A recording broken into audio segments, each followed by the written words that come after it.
आत्मा स्वामी जय गुरु जी।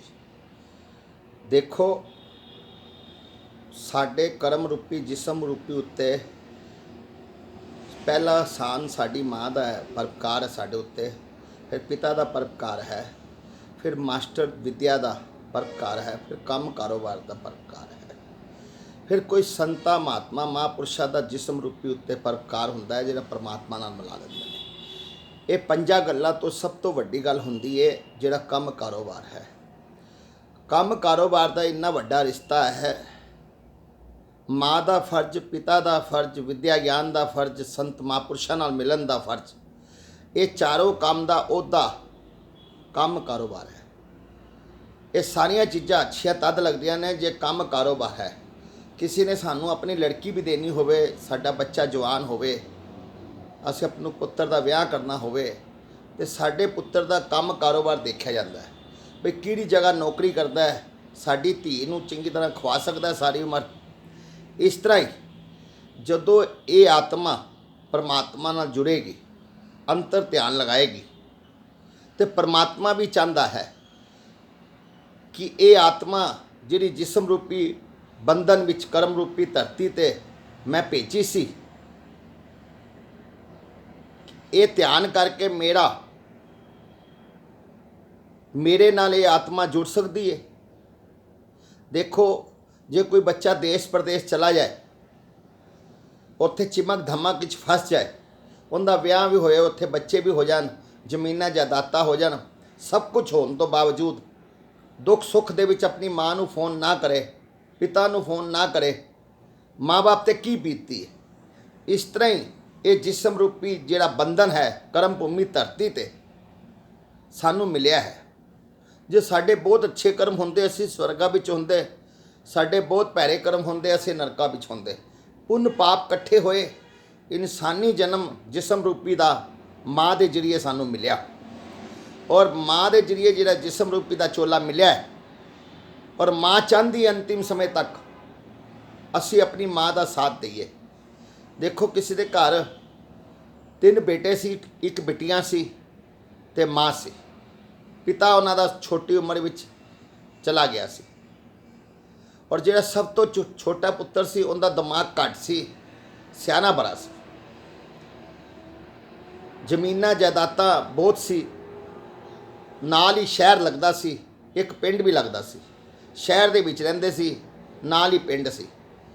2 बच्चे पढ़ लिख के ते बिटिया पढ़ लिख के बहुत वड्डे अहुदे ते पहुँच के अंतिम समय ते माँ ने कहा बई मेरा यह मन है जिहड़ा मेरा छोटा पुत्र है इहदा भी विआह होना चाहिए। दोनों भैनां ते भरावां ने, 2 भरावां 1 भैन ने सलाह की बई असीं छोटे भरा दा कोई पिंड विच विआह कर दईए।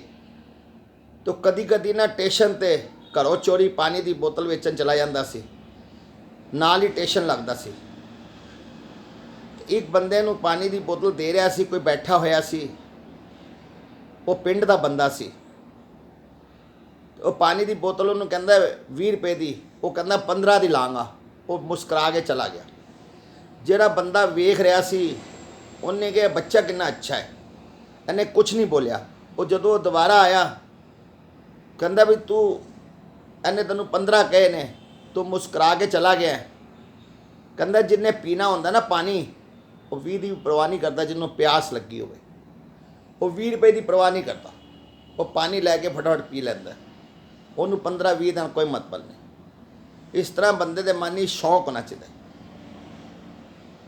कुछ दिन बीते, उत्थे ही किसी ने रिश्ता दसिया। जदों ये मुंडा दिखाया गया कुड़ी नूं, उन्हें पहचान लिया जिहड़ा रेल गड्डी विच बैठा सी, जिन्हें 15-20 का सिस्टम देखिया सी। कहंदा मुंडा सियाना है।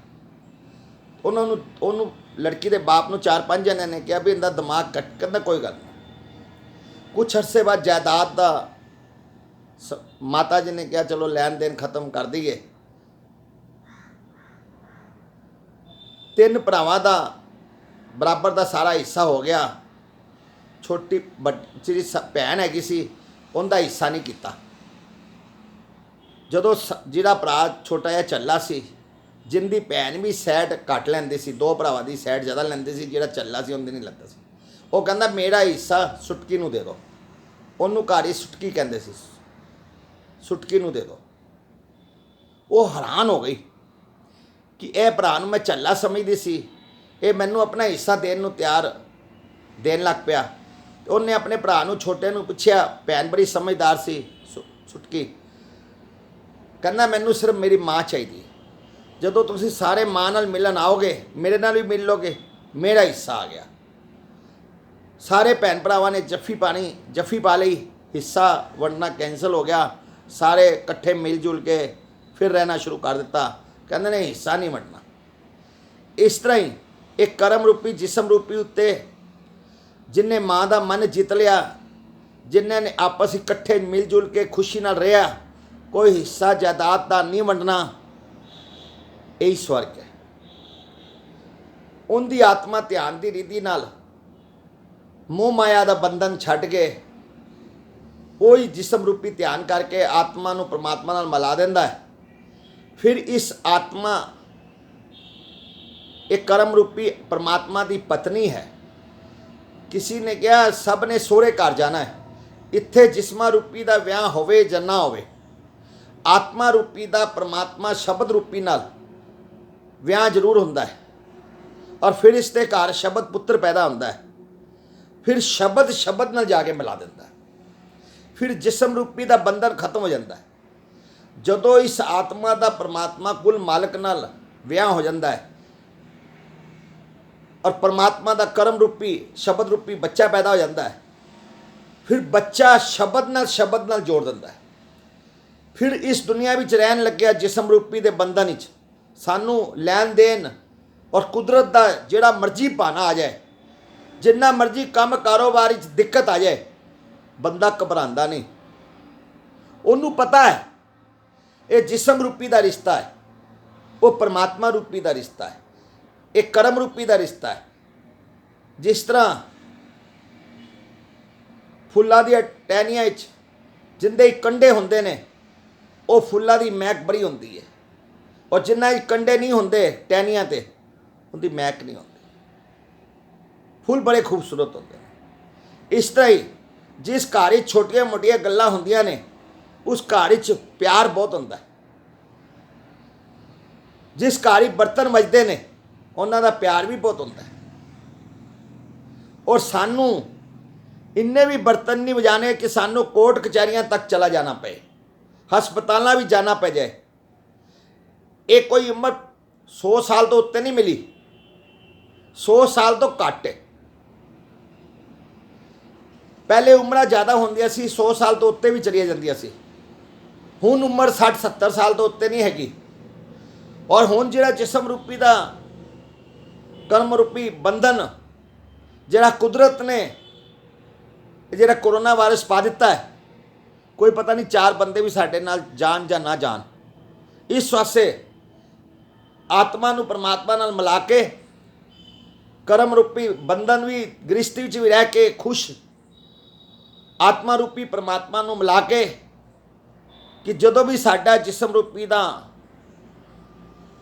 ਇਹ ਚੋਲਾ ਸਮਾਪਤ ਹੋਵੇ, ਇਸ ਦੀ ਪੂਜਾ ਪਾਠ ਗਤੀ ਸਾਡੇ ਬਾਲ ਬੱਚੇ ਕਰਨ ਜਾਂ ਨਾ ਕਰਨ, ਜਦੋਂ ਅਸੀਂ ਭਜਨ ਸਿਮਰਨ ਕਰਕੇ ਧਿਆਨ ਦੀ ਰੀਤੀ ਲਗਾਵਾਂਗੇ, ਸਾਡੀ ਆਤਮਾ ਨੂੰ ਰੂਹਾਨੀਅਤ ਤਾਕਤ ਮਿਲ ਜਾਏਗੀ। ਜਿਸ ਤਰ੍ਹਾਂ ਬਾਹਰ ਦੇ ਮੁਲਕਾਂ ਵਿੱਚ ਅਸੀਂ ਫੋਨ ਕਰਕੇ ਕਹਿ ਦਈਏ ਕਿ ਆ ਰਹੇ ਅਸੀਂ, ਸਾਡੇ ਬਾਲ ਬੱਚੇ ਹਵਾਈ ਜਹਾਜ਼ ਦੀ ਇੰਤਜ਼ਾਰ ਕਰਦੇ ਨੇ, ਏਅਰਪੋਰਟ ਤੇ ਸਟੇਸ਼ਨ ਤੇ ਸਾਡੀ ਇੰਤਜ਼ਾਰ ਕਰਦੇ ਨੇ। ਇਸ ਤਰ੍ਹਾਂ ਹੀ ਅਸੀਂ ਇਸ ਤਰ੍ਹਾਂ ਦੇ ਜਿਸਮ ਬੰਧਨ ਵਿੱਚੋਂ ਨਿਕਲ ਕੇ ਆਤਮਾ ਰੂਪੀ ਪਰਮਾਤਮਾ ਨੂੰ ਮਿਲਾ ਕੇ ਇਹ ਕਰੋਨਾ ਵਾਇਰਸ ਦੀ ਬਿਮਾਰੀ ਸਾਨੂੰ ਕੁਝ ਵੀ ਨਜ਼ਰ ਨਾ ਆਏ, ਔਰ ਧਿਆਨ ਦੀ ਰੀਤੀ 'ਚ ਜਾ ਕੇ ਪਰਮਾਤਮਾ ਦੇ ਅੱਗੇ ਪ੍ਰਾਰਥਨਾ ਕਰਨੀ ਹੈ ਕਿ हे ਮਾਲਕ, हे ਸੱਚੇ ਪਾਤਸ਼ਾਹ, ਇਹ ਕਰਮ ਰੂਪੀ ਬੰਧਨ ਜਿਹੜਾ ਜਿਸਮ ਦਿੱਤਾ ਹੈ, ਤੂੰ ਸਭ ਦਾ ਭਲਾ ਕਰੀ, ਇੱਕ ਤੇਰੀ ਜੋਤ ਦਿਆ ਕਰੀ। ਜੈ ਗੁਰੂ ਜੀ, ਆਤਮਾ ਸੁਆਮੀ।